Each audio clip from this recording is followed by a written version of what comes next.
So why is it that we're not always our best at first impressions? Why is it that sometimes we don't say hello to people, or we don't smile, or we don't somehow, we get a customer sat survey back, an honest impression from somebody that says, this person really wasn't that nice to me. Well, how did that ever happen? Because you're all good people and you all, want to do a good job. And it's because stuff's going on during the day, and the self is an interesting study, if you've ever gotten into it, that we have 50,000 individual thoughts per day. 50,000. And most of them aren't even conscious. They're unconscious. Like when you get up in the morning, do you put your left sock on first or your right sock on first? Do you even know? I know you don't care. I don't care either. But I'm going to bet you this. I'm going to bet you put the same sock on first every morning. And it's a decision. It's a small little decision, but it's a decision. And when you put the car in reverse to pull out of your parking spot, you look in the rearview mirror. But you don't think to look in the rearview mirror. You just do it, right? And we do a lot of this stuff. And behavioral psychologists call this reflexive. We just do it. We don't really think about it. And that's the way a lot of our habits are. And so when you have these 50,000 thoughts a day, it's kind of important to understand how thoughts determine feelings, and feelings determine behavior. So in your notes, Sue, are you with us? We're going to do some keystroking.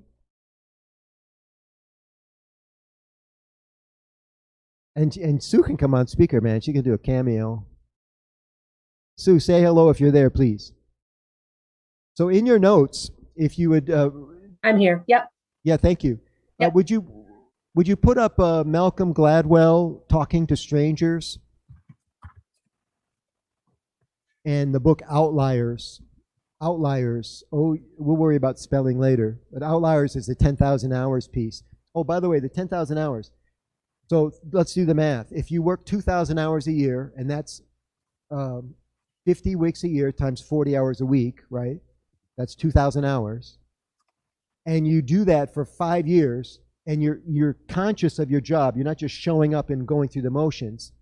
You are what Malcolm Gladwell and this other more obscure scientist, that's where the actual number came from, says you're an expert because you've logged 10,000 hours. That's 5 years, 2,000 hours a year.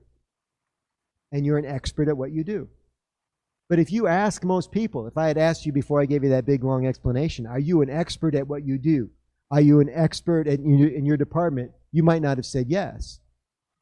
But according to the numbers, you are. You're an expert. So 10,000 hours equals expert, Sue?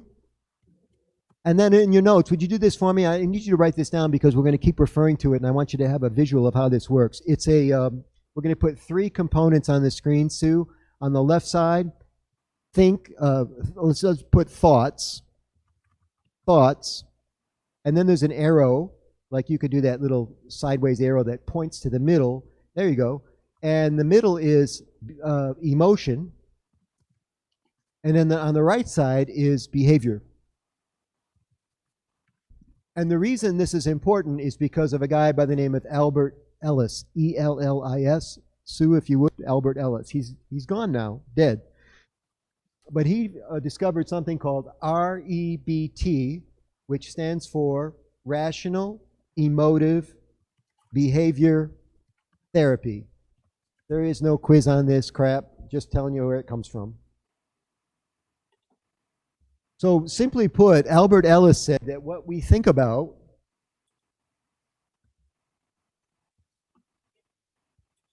likely determines how we feel. What we think about determines how we feel. Think about politics. Think about whether or not you like to wear a mask. Think about your attitude about certain movie stars. We were talking about famous people. Whether or not you like country music. You know, what you think about country music determines how you feel about country music, right?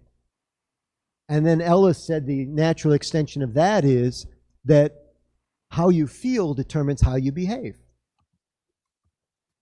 Make sense? It's a pretty simple equation. I don't know if you ever broke it down like that before. But it really puts an accent on thinking, which is why we send kids to school, which is why we worry about kids that haven't been in school for this 2-year period, probably going to be a 2-year period.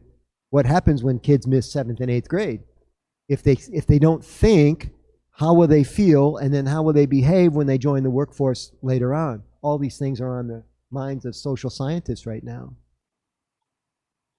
And so when Ellis talks about this relationship between thoughts, emotion, and behavior, he's a big fan, of course, of getting educated and really understanding life, because when you understand life, you'll feel better about it. And when you feel better about it, you act accordingly, right? And then you make fewer mistakes with your behavior. Think about something as simple as drinking and driving. And Gladwell talks about this in the book Talking to Strangers. He talks about alcohol, how alcohol actually affects the brain. I learned a bunch of stuff about this. You know, you have one drink, and the alcohol is in the front of the brain, you know, the cerebellum. And you might, if you drank too fast because, you know, you deserved this couple long slugs, you haven't seen your mates for a while, and then you stand up, you haven't eaten anything, right? And you stand up and you're a little wobbly, right? That's the first part of alcohol. The second part of alcohol is it starts to move its way back into the brain, into the hippocampus, and then you start to enter, if you have enough to drink, you enter a blackout stage. I mean, so there's like this progression the more you drink. But if you don't understand this, and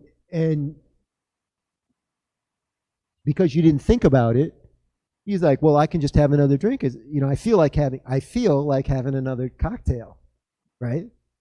And then I spent a lot of time in bars growing up. I watched more people finish their drinks. Why? So they could get in the car and drive home. Bizarre. Who in their right mind would do this? Slam down a drink because we don't want to waste it, so we can get in the car and drive home. And that's exactly what we do. And then you meet these guys. Thoughts determine emotion. Emotion determines behavior. That's just one example.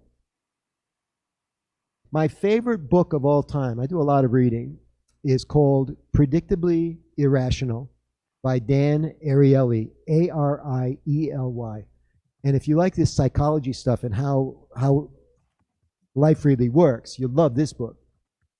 The premise of the book is this, that as smart as we are, as smart as you are, and you are, and you are, and you are, we not only make mistakes that aren't in our best, we do stuff that's not in our best interest, we do it in a pattern. We do it over and over again. Where somebody from outer space would just look at this and say, what's the matter with these people? You know, why do they do that? But it's just how habits work. And it's all based in this relationship between thoughts and emotion and behavior. So here's where it really gets messed up. That's where it really gets interesting. Is that because we have this system for processing thoughts, right, and how it plays out in our emotion and our behavior, two interesting things start to happen. The first thing is we see stuff, we think we see stuff that's not really there. We think we see stuff that's not really there. I'll give you some examples. Lottery ticket. You know, you think you're going to win, but statistically speaking, you're not going to win at all. And if you do, it'll just be a couple of dollars, right? It's like they say in Vegas, the house always wins. So you think you see the big prize, but the prize isn't there at all. You think you see it, but it's not really there. Second example, you're at a counter for customer service and you think you're getting shabby treatment, or you're on a help desk on a phone with somebody and you're getting not treated well. You think you're being slighted, but you're not being slighted at all. You've imagined it, and now you're going to write them up. You know, you're going to complain, right? And they were just doing their best. So we see stuff that's not there. And here's the second thing that happens. We don't see stuff that is there. That's back to us being not as observant as we think we are. And I'll give you some examples of that as well. Bad habits. We have, all of us, me included, we have habits that don't serve us, but I think I'm okay with it. Eating late at night, and then I don't sleep well. Why do I do that to myself? I just do. I know better. I can't stop. I'm watching a movie with a redhead, and I eat too much popcorn or whatever, and then I'm in bed and I'm like, why did I do that? So bad habits is one example. A second example is when you're misled. Like somebody tells you something, and you really admire this person, and you go, well, yeah, if he said it, it must be true. So you're seeing something that's not there. It's not true, and that happens all the time. And it's fascinating.